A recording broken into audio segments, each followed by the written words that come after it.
agency's hazing rituals, but I digress. The store is all set to take receipt of the goods. As soon as you drop them off, you get paid. Safe travels. Netanyahu's previous spokesperson, has reiterated this claim regarding the country's general approach to its war on Gaza, stating that Israel is trying to be as surgical as humanly feasible. Yet, more than a month after Israel commenced its aerial bombing of Gaza in response to a surprise Hamas onslaught, it has killed at least 11,400 Palestinian civilians and injured 30,000 in the beleaguered Strip and the occupied West Bank. More than 4,700 Gaza's children have died. Hamas fighters killed 1,200 people in an October 7 massacre. Analysts believe Israel's devastatingly surgical killing robots, which have been tested on Palestinians, have global appeal. An unspent casing from an Israeli-made drone rocket is on impact and discharged metal cubes from a copper canister. The missile spools out at a speed sufficient to cut a human in half from the midwest. An unspent case from an Israeli spike drone rocket designed to burst upon impact, ejecting metal cubes from a copper canister. The missile spools out at such a high speed that it can chop a person in half. Tissue ripped from flesh. Eamon Said Al-Najjar, 28, was driving his taxi in Rafah during Gaza's third conflict in 2014 when a drone missile entered through the open sunroof. It exploded in the car, decapitating and killing all 6 passengers, including his best friend.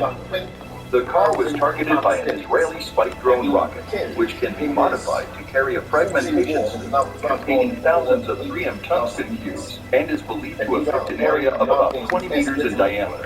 According to Eric Foss, a Norwegian medic working in Gaza, the cubes penetrate metal and tear tissue apart from flesh, literally destroying everyone within range.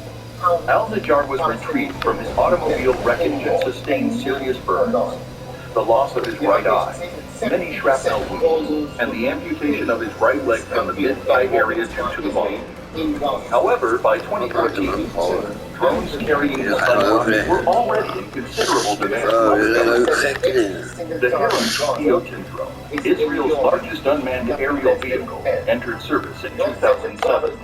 The state-owned Israel Space Industries, Israel's largest aerospace and defense corporation, and the country's largest industrial exporter, it can fly for up to 40 hours continuously and carry 4 spike missiles. According to the non-governmental organization Drone Wars UK, the item was initially employed during Operation Cast, led in the 2008-9 Gaza War for assaults on civilians. According to Defense for Children International, among the 353 children killed and 860 injured during Operation Cascade, 116 were killed by drone-launched missiles. According to analysts, this does not imply that Israel launches wars to promote its armament. Nobody fights wars to show off their armament, said Lawrence Friedman, an emeritus professor of war studies at King's College London. However, in every conflict against Gaza, a range of weapons and monitoring technology has been employed against the Palestinians, which is subsequently marketed and sold to vast quantities of nations throughout the world, said Antony Lewinsky, independent journalist and author of the Palestine Laboratory. In reaction, the Israeli government suspended all sales of defense and security equipment, as well as related services to the Latin American country. Colombia is one of over 130 countries to have drones and cyber-spying technologies from Israel, the world's largest arms exporter. According to the database of Israeli military and security exports, Elbit, the manufacturer of the Iron Sting, supplies up to 85% of the Israeli military's land-based equipment and approximately 85% of its drones. In 2017, it was estimated that Israel was responsible for nearly 2/3 of all UAV exports over the previous 3 decades done down. But following the 2014 Gaza war, its export business grew dramatically. Elbit described its Hermes UAVs as combat-proven and the main platform of the IDF in counter-terror operations.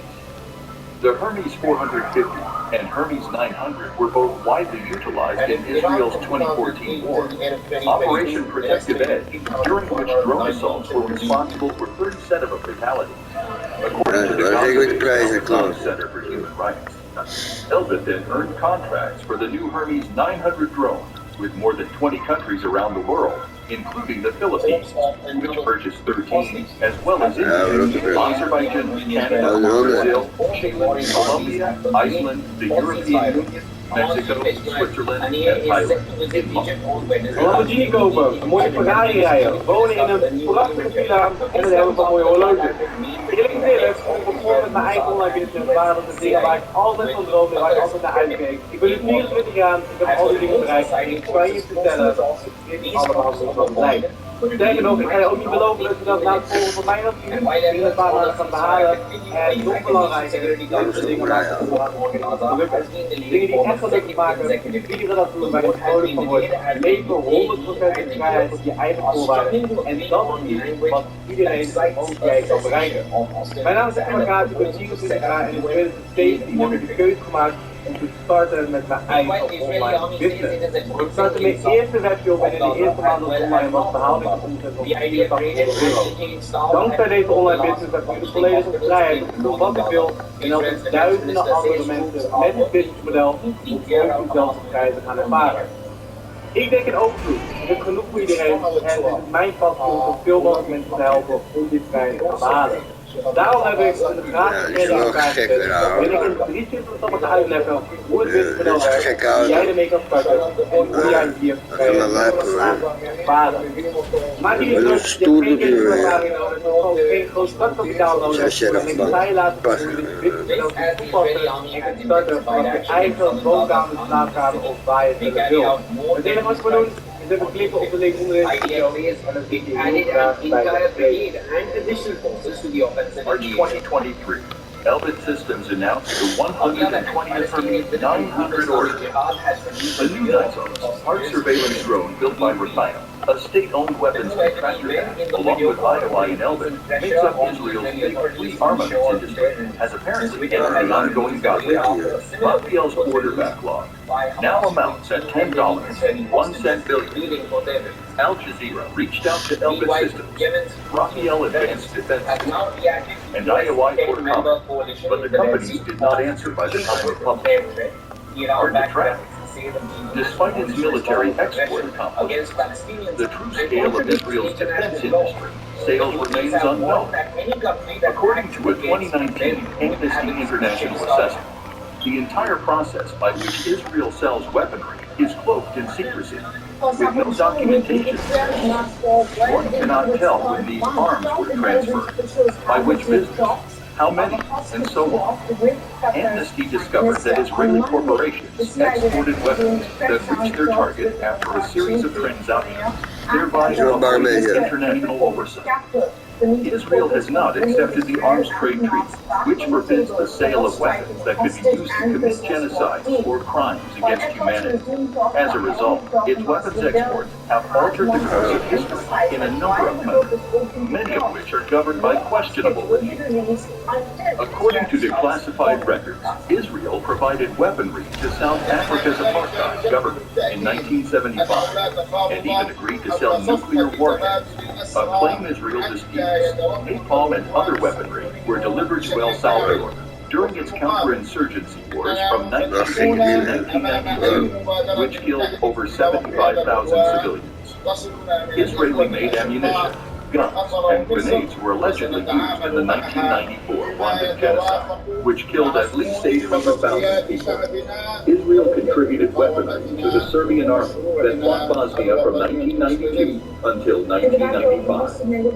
Despite the Israeli government's own statement in 2018 announcing that deliveries to Myanmar had halted, the Haaretz newspaper reported last year that weapons makers continued to supply the military administration until 2022, violating the country's 2017 international arms embargo. In September of this year, Israel supplied Azerbaijan with UAVs and more for its battle to reclaim Nagorno-Karabakh, which resulted in the displacement of 100,000 ethnic Armenians. The nature of the arms trade contributes to the difficulty in tracking Israeli military exports. Governments buy and sell to each other directly and through their huge defense contracts. But there is also a parallel trade by private enterprises. That is normally not illegal, but gives plausible deniability, said Stephen Batson, a conflict studies professor at Wolverhampton University. According to Batson, the necessity for end-use or end-use standards is the single most important control that seller states have over the use of their weapons. However, as a major weapons exporter that does not sign the arms trade treaty, Israel has earned a reputation for lax export regulations. Former Philippine President Rodrigo Duterte stated in 2018 that he would direct his military to acquire weapons only from Israel since, unlike the United States or Europe, Israel imposed no limits. New government legislation enacted last year will allow Israel to